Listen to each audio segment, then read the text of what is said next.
మనం గుడికి వెళ్ళగానే గర్భాలయం చుట్టూ ప్రదక్షిణలు చేస్తాం.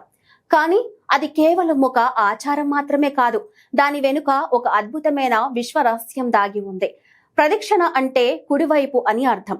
మన సవ్య దిశలో తిరగడం అంటే సూర్య చంద్రులు మరియు గ్రహాలు ఈ విశ్వంలో ఎలాగైతే కదులుతాయో మనం కూడా ఆ విశ్వక్రమంతో మనల్ని మనం అనుసంధానించుకోవటం అని అర్థం. దేవాలయంలో విగ్రహం ప్రతిష్ఠించిన ప్రదేశంలో భూతతత్వ శక్తి అత్యంత శక్తివంతంగా ఉంటుంది.